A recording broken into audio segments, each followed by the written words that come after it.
So, hello student, this is Vishal Vasista again in your physics class. आज हम एक नया चैप्टर शुरू करने वाले that is the calorimetry and basically the calorimetry is related with the portion of heat. Okay, इसको heat भी कह सकते हैं. ठीक है. अब अगर बेटा हमें तीन कॉन्सेप्ट्स याद रखने हैं इसमें, heat, hot and cold. Okay, heat, hot and cold. तो हीट क्या बेटा? हीट एक एनर्जी है. Heat is a kind of the energy and hot the presence of heatness is or the energy is called known as a hot. ठीक है ना. अगर वहां पर ये हीट नाम की एनर्जी वहां पर प्रेजेंट है तो वो हॉट कहलाएगी, और अगर एब्सेंस है तो वो कोल्ड कहलाएगी. ठीक है ना. तो बेसिकली ये जो हीट होती है बेटा, इसको समझने के लिए या ये चैप्टर को समझने के लिए हमको कुछ पॉइंट्स के बारे में जानना पड़ेगा, और ये पॉइंट्स आज मैं आपसे डिस्कस करूंगा क्योंकि ये चैप्टर्स बहुत इंपॉर्टेंट है. बहुत इंपॉर्टेंट चैप्टर है क्योंकि इसमें पूरे 10 मार्क्स के क्वेश्चंस मिलते हैं इस चैप्टर से. कुछ थ्योरेटिकल पोर्शन से, कुछ न्यूमेरिकल मिलाकर ये 10 मार्क्स के क्वेश्चंस इसमें आपको बोर्ड के पेपर में मिलेंगे. तो इस चैप्टर को समझने के लिए थोड़ा सा इसके बेसिक कॉन्सेप्ट्स को आज जानना जरूरी है. ठीक है ना. तो इसके बेसिक कॉन्सेप्ट को समझेंगे आज हम, उसके बाद फिर इस चैप्टर में आगे बढ़ेंगे. ठीक है ना. तो सबसे पहले देखते हैं कि बॉडी में जो हीट होती है वो किस फॉर्म में होती है. बॉडी में जो हीट होती है बेटा, वो एक इंटरनल काइनेटिक एनर्जी की फॉर्म में होती है. ठीक है ना. इंटरनल काइनेटिक एनर्जी की फॉर्म में ये हीट अवेलेबल होती है. ठीक है. और जो इस बॉडी टेम्परेचर को जो मेजरमेंट किया जाता है, जो मेजर किया जाता है, वो average kinetic energy of molecules के बराबर होती है. ठीक है ना. किसके बराबर होती है? Average kinetic energy of molecule के बराबर होगी. ठीक है. तो फर्स्ट पॉइंट क्या कहता है? Body contains heat in form of internal kinetic energy. Body contains heat, body के अंदर जो हीट होती है वो किस फॉर्म में होती है? इंटरनल काइनेटिक एनर्जी की फॉर्म में होती है. So body contains heat in form of internal kinetic energy.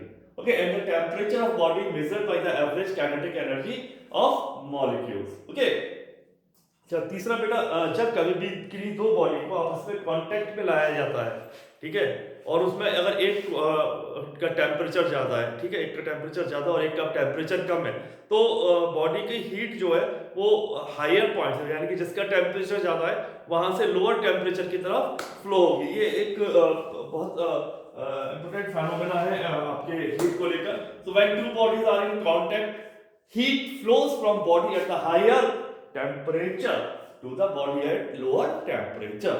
higher temperature से lower temperature की तरफ heat का flow होगा. ठीक है. अच्छा, दूसरा हीट को हम मेजर कर सकते हैं. So it's a measurable quantity. ठीक है ना. क्या है? एक मेजरेबल क्वांटिटी है. ठीक है. और यही मेजरमेंट ऑफ हीट क्या कहलाता है? कैलोरीमेट्री कहलाती है.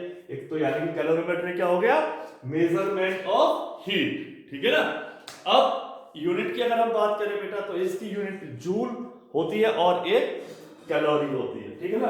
अगर कोई भी मैकेनिकल एनर्जी है, कोई भी मैकेनिकल एनर्जी है, ठीक है, हीट की फॉर्म में, तो उसको हम जूल की फॉर्म में, जूल के रूप में इसकी यूनिट लेंगे. ठीक है ना. अब अगर सपोज करिए मैं कोई वर्क कर रहा हूं, फिजिकली कोई वर्क कर रहा हूं, तो जो एनर्जी उस वर्क को करने के लिए जो मैं एक्सपेंस कर रहा हूं, स्पेंड कर रहा हूं, ठीक है ना, वो एनर्जी क्या आएगी? वो कैलोरी में मेजर की जाएगी. याद रखो, कोई अगर मशीन वर्क कर रही है तो वो जो एनर्जी कंज्यूम कर रही है उस वर्क को करने के लिए, उसको हम जूल में यूनिट लेते हैं. और अगर कोई बॉडी, लिविंग बॉडी जैसे मैं, आप, ठीक है, ये अगर कोई एनर्जी कंज्यूम कर रहे हैं किसी वर्क को करने के लिए, तो वो कैलोरी में मेजर की जाएगी. यानी कि अगर हम कह सकते हैं कि जूल जो है वो हीट की एक मैकेनिकल एनर्जी है. ठीक है. और कैलोरी जो है वो एक बायोलॉजिकल यूनिट है. ठीक है ना. Biological energy. ठीक है. तो 1 calorie is equal to 4.18 joule, that is approximately 4.2 joule. 1 kilocalorie is equal to 1000 calorie, and that is equal to the 4200 joule. Okay. Further, इसकी अगर हम बात करें कि 1 किलो कैलोरी क्या होती है, इसकी अगर हम डेफिनेशन की बात करें तो 1 किलो कैलोरी यूनिट वो होती है जो 1 किलोग्राम वाटर का टेम्परेचर 14.5 डिग्री सेल्सियस से 15.5 डिग्री सेल्सियस तक पहुंचाती है. ठीक है ना. उसको हम एक 1 किलो कैलोरी कहते हैं, ठीक है ना। अभी बेटा याद रखना कि 14.5 टू 15.5 डिग्री सेल्सियस, ओके। ये मत कह देना कि 1 डिग्री सेल्सियस इंक्रीज करने के लिए, क्योंकि जब हम पानी को स्टार्ट करते हैं, हीट देना शुरू करेंगे, तो 14 डिग्री सेल्सियस तक, 14 डिग्री से नीचे, यानी कि उसका जो फंक्शन होता है वो बहुत नॉन यूनिफॉर्म होता है, ठीक है ना। 14.5 डिग्री पर आकर वो यूनिफॉर्मली फंक्शंस करने लगता है, ठीक। तो इसलिए हम क्या करेंगे, इसको 1 डिग्री सेल्सियस की जगह क्या बोलेंगे, 14.5 degree Celsius to 15.5 degree Celsius. So 1 kilocalorie is the amount of heat required to rise the temperature of 1 kilogram of water from 14.5 degree Celsius to 15.5 degree Celsius, ठीक है ना। अब दूसरा जो कैलोरीमेट्री में अगर हम आगे बढ़े, उससे पहले एक और चीज इस वीडियो में क्लियर करते हैं, उसके बाद नेक्स्ट वीडियो में हम चैप्टर के अंदर चलेंगे, ठीक है ना। That is the difference between the heat and the temperature, okay. So अगर हम हीट की बात करें बेटा, तो हीट क्यों है, due to the average kinetic energy of molecules, due to the kinetic energy of molecule, जैसे हमने अपने ऊपर पढ़ा है, ठीक है। और ये टेम्परेचर क्या है बेटा, it determines the direction of flow of heat, ठीक है, determine the direction of flow of, ये डायरेक्शन फ्लो ऑफ हीट है, ठीक है ना। एसआई यूनिट की बात करें तो इसकी जूल है, इसकी एसआई यूनिट की बात करें तो केल्विन होती है, ठीक।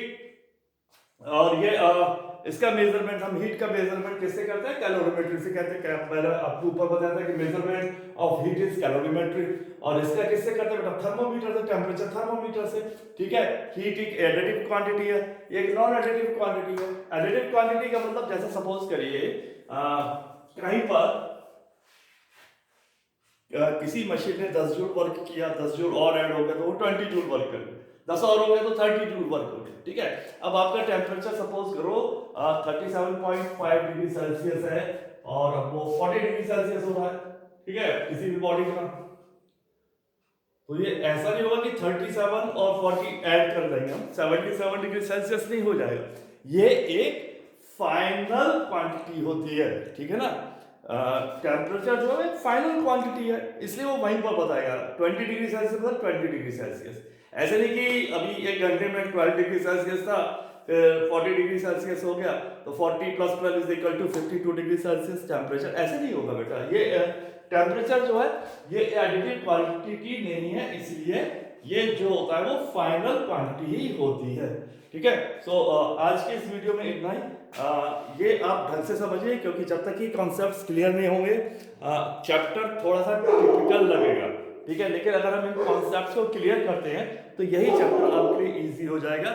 हम इसमें सभी कुछ देखेंगे, सारी पूरी थ्योरी पढ़ेंगे इस वीडियो के अंदर, इस चैप्टर में, और न्यूमेरिकल्स भी कुछ करके देखेंगे, जिससे कि आपकी, क्योंकि न्यूमेरिकल्स भी उतने ही इंपॉर्टेंट है इसके जितना कि थ्योरी इंपॉर्टेंट है, ओके।